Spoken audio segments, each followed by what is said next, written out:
Hey guys, in this video we are going to talk about chemical reactions. So we'll talk first about what the heck a chemical reaction is, then we'll talk about the signs of a chemical reaction. So how can you tell when a chemical reaction has taken place?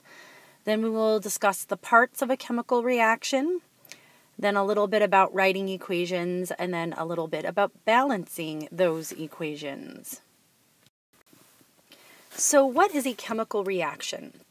Well, one way to discuss a chemical reaction or describe a chemical reaction is that a chemical reaction is when one or more compounds or elements react to produce totally new compounds that have different properties than the compounds that reacted. So as an example, table salt that you eat every day in your food, on your food, is made of two things that when they combine form table salt, and the two things are sodium metal and chlorine gas. Now, sodium metal, you saw me put that in water in class. When I drop sodium metal in water, it actually catches on fire. Plus, it's a metal, it's shiny, malleable, just like any other metal. Chlorine is actually a pretty deadly gas. You don't want to be breathing it, and it'll kill you if you breathe too much of it. But if you take these two chemicals and you combine them chemically, you form table salt, sodium chloride, a completely new compound made of sodium and chlorine, but it has different properties than what sodium and chlorine had. So a chemical reaction has taken place. Another way to look at what a chemical reaction is at a molecular level. At a molecular level, you have compounds, and through the course of a chemical reaction, the bonds in those compounds between the atoms, so the ionic and covalent and metallic bonds, might break, and then the atoms will rearrange and recombine or rebond, and so you get new bonds forming, and so different combinations of elements than what you had prior to the chemical reaction. So, for example, you have the reaction of hydrogen and oxygen, or hydrogen gas and oxygen gas, to produce water. So you'll see that, the two hydrogens are attached and the two oxygens are attached, but the bonds between those will break and the atoms will rearrange and recombine and form new bonds and form water molecules. So since it's impossible to see bonds breaking and atoms rearranging because atoms are so small, we can't see that happening. For us to know whether or not a chemical reaction has occurred, we need to look for some signs or some indications that chemical reactions have occurred. And you already know these signs and indications. We've talked about them at the beginning of the year, but now would be a good time to remind you of what these are. So the first sign or indication of a chemical reaction would be if you react two chemicals, so here's a chemical and here's a chemical, you mix them together or you react them and you get a production of a gas. And production of gas would actually look like fizzing and bubbling to you, or sometimes smoke. Another indication or sign that a chemical reaction is taking place is you might see when you take two chemicals and combine them or react them, a change in color that you weren't expecting. Yet another change or sign that a chemical reaction is occurring is you may see production of light, and sometimes instead of a glow like this luminescence that you're seeing here, you might actually see a flame or fire. Another sign is production of a precipitate. If you remember, precipitate, like this yellow precipitate, is when you have two solutions, so they're clear and colorless because everything's dissolved. But when you mix them together, the resulting chemical right here, so this would be our precipitate, is solid and it doesn't dissolve, so it makes this kind of chunky solid that would settle to the bottom. Sometimes it just appears cloudy for a while, and then when you wait, you'll see that it starts settling. That's called a precipitate. And the last sign of a chemical change is change in temperature. So you've got two chemicals, you'll notice the temperature here, and when you mix them together, you get a different temperature than what you had of the original chemicals. Now, you need to be careful and make a note that change in temperature alone is not necessarily the sign of a chemical change. That if you see any of these other signs and a change in temperature, certainly it's a sign of a chemical change.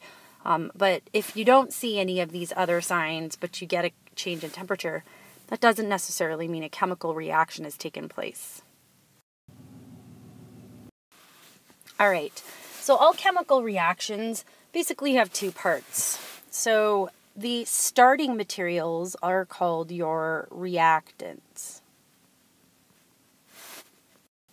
So these are the chemicals you have that you're going to put together and react to make your final materials or the resulting materials, which are called your products.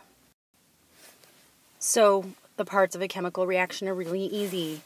You've got your reactants, the things that you're reacting, and the thing that's being produced is called your product. So all chemical reactions can be represented by using something called a chemical equation, which is a lot like a math equation.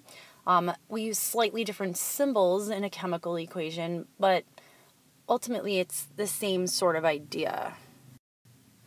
So here I have a picture of a chemical reaction, right? You take sodium and you take chlorine and you combine them to form table salt. So you've got your reactants and you've got your products. So we can represent this chemical reaction with an equation. And the sodium metal, its chemical formula is Na, and chlorine's chemical formula is Cl2.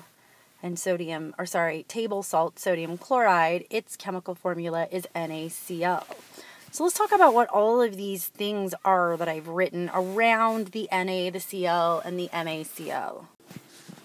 All right, so the numbers that you see in front of some of these compounds, these are called coefficients, and we add coefficients to indicate one of two things, either the number of molecules of that substance that's needed for the reaction, or how many moles of molecules are needed. So it really just depends on how you want to read it. That 2 can either mean 2 sodium or 2 moles of sodium. Sometimes, and not always, but sometimes in chemical reactions, behind the formula for either the reactants or the products, you'll see these little parentheses with a little letter inside, and sometimes it's more than one letter. That indicates the form of the substance that's needed for the reaction. In this case, S is solid, and G is gas, and S is solid. The plus sign that you see in a chemical equation is not necessarily exactly like the plus sign in a math equation, but it's similar. So the plus sign means reacts with. So sodium reacts with chlorine. And instead of using an equal sign in a chemical equation, because what's on this side doesn't equal what's on this side, these two things are not the same as this thing. What we use is an arrow, and the arrow indicates that these things are producing this thing. So it either means yields or produces, which are basically the same thing. Yields means forms. There are other symbols that you might see in a chemical equation. So let's look at some of these symbols and sort of discuss their meaning. So sometimes in a chemical equation, again, we already looked at the plus sign, what that means, and we looked at the arrow, what that means. So remember, sometimes you'll see an S, which means solid. Sometimes instead of an S there'll be an L, which means liquid, and then of course the G's were gases. Sorry, that's not a G. AQ, sometimes you see AQ, and you guys know what that means. It means dissolved in water, aqueous. And sometimes over the arrow, you'll see symbols. If you ever see a little triangle, that means that you need to add heat to the reaction. And sometimes over the arrow, you'll see a chemical formula. Like here it says PT for platinum, but sometimes it's other things. That little symbol for whatever chemical that is the catalyst for the reaction. So like this reaction doesn't require a catalyst or heat to take place. All right, and let's talk about balancing chemical equations and what that means. So before we talk about how to do that, let's discuss this law called the law of conservation of matter, oftentimes referred to as the law of conservation of mass. And what that says is that matter cannot be created or destroyed during the course of a reaction, that it's only rearranged. So the matter that you have going into a reaction is equal to the amount of matter coming out of the reaction. And matter can be measured as atoms. So the number and type of atoms that are involved going into the reaction are the same as the number and type of atoms that come out of a reaction. So here I have both an equation and a picture or visual representation of the molecules involved in a reaction between methane and oxygen. So here's methane and here's oxygen. When you react these two together, so if you burn methane essentially in the presence of oxygen, you are always going to get carbon dioxide and water. So carbon dioxide and water. Now, if you look at what we've got going into this equation versus what's coming out of the equation, they're not equal. So if you look at it, we have one carbon, right? So there's the one carbon, and you have 1, 2, 3, and then there's one back there, 4 hydrogens, and you have 2 oxygens. And on the other side of the equation, you have 1, 2, 3 oxygens and 1 carbon, and you've got 2 hydrogens. So this does not obey the law of conservation of matter because you've got 4 hydrogens going in but only 2 coming out, and then 2 oxygens going in but somehow 3 coming out. So this does not obey the law of conservation of matter. The atoms that are going in are not equal to what's coming out. So that must mean that this is not a balanced equation. But we can fix that by adding to either side what we need to add. And so if we add another oxygen molecule, that takes our total number of oxygens up to 4. So 1, 2, 3, 4 oxygen atoms. And if we produce another water molecule, that takes our number of, oxygens up to 1, 2, 3, 4. And our number of hydrogens also up to 4. And so now we're obeying the law of conservation of matter. And of course, in our equation, we would have to put a 2 here to represent our 2 oxygen molecules. 2 times 2 is 4, 1, 2, 3, 4 total oxygen atoms. And then for our water molecule, we added a second water molecule. And so now we have 2 H2Os, so 1, 2 H2Os, and that gives us a total of 2 times 2 is 4 hydrogen atoms, and of course 2 oxygens. So we've balanced this chemical equation, and that chemical equation is now kind of like a recipe that tells us exactly what ingredients we need and how much. We need 1 methane to 2 oxygen molecules, and we are going to produce from that 1 carbon dioxide and 2 water molecules. That's a balanced chemical equation. So why do we balance chemical equations? Just to reiterate, we do that to equalize the numbers and types of atoms on both sides of the equation. So remember, whatever atoms are going in has to be equal to the number and types going out. And then how do we balance the chemical equation? We did that by adding these coefficients in front of the chemical formula. So you put it in front of the chemical formula. You never, ever, ever change the subscripts of the chemical formula. You can't do that. So I couldn't have gone in here and said, okay, well, I need 4 hydrogens, right? Because we had 4 hydrogens on this side and I need 4 on this side. So you can't take this water and change it to H4O. You cannot do that. You can't. So, because then it's not water anymore, it's something else. So you do not get to change the subscripts. All you get to do is add numbers in front of the chemical formulas. So let's do some examples. All right, so here's a reaction where we have potassium chlorate producing, so it's being broken down into potassium chloride and oxygen. So this is a pretty simple one. We'll go ahead and just balance it live here. So the first thing I'm going to do is I like to always draw a line to like right underneath the arrow to separate my reactants from my products. And on the left side, I'm just going to make a list of the elements that we have. So we've got potassium, chlorine, and oxygen. And the same should be true on the other side. We have potassium, chlorine, and oxygen.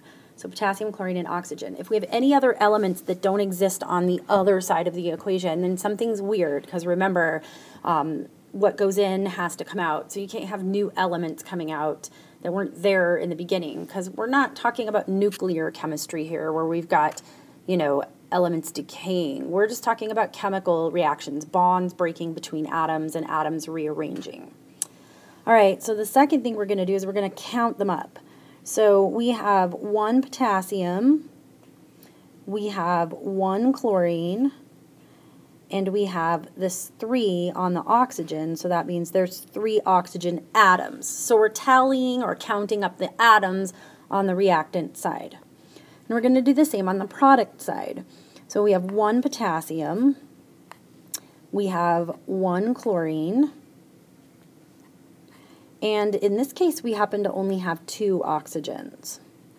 So now we're going to compare. So our potassiums are the same number and our chlorines are the same number, but our oxygens are not. We somehow lost an oxygen, which is not possible. That means we need to balance this equation so that it obeys the law of conservation of matter. So remember, all we get to do is add coefficients. We don't get to change any of these chemical formulas, so don't change any of the subscripts on these numbers.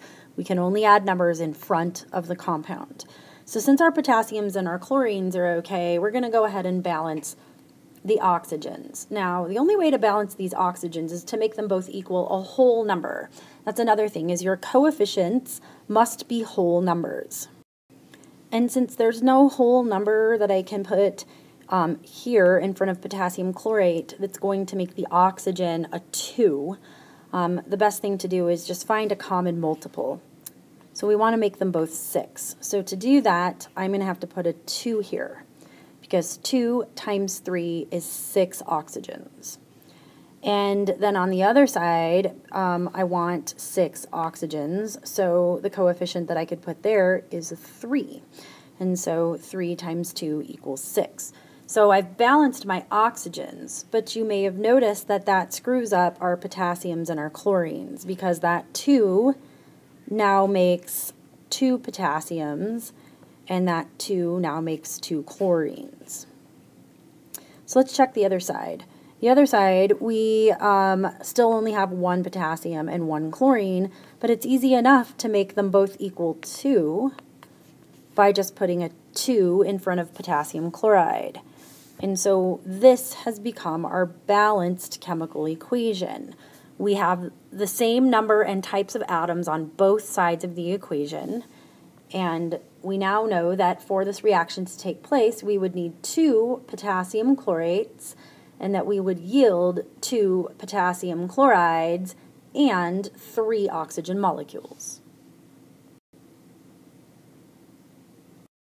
All right, I know we're running over here, but let's do one more example, and we'll do this one fairly quickly. So again, you want to make sure that the atoms on your reactant side are equal to the atoms on your product side. So let's go ahead and make a quick list of what we've got. So we've got lithium, chlorine, hydrogen, and then we have sulfate, SO4, which is not, so it's sulfur and oxygen. So you can count them individually if you would like. Or for me, I like to count sulfate as one thing because you'll notice it stays together on the other side. So I'm actually going to count SO4 as one thing because it doesn't split apart on the other side, it stays together. And then here we've got lithium, chlorine, hydrogen, and again, sulfate. So for me, it just becomes a matter of counting now. So we have one chlorine on this side, or sorry, one lithium on this side, and two lithiums on the other side. See that? Two lithiums. We have one chlorine on the left and one chlorine on the right. We have two hydrogens on the left, two hydrogens. And on the right, we only have one hydrogen, and then we have one SO4 on both sides. So notice that SO4, we have one of those on the other side. So it's looking like our lithiums and our hydrogens are not equal. So we need to fix that by adding coefficients. So we want to change the number of lithiums on the left side to be 2.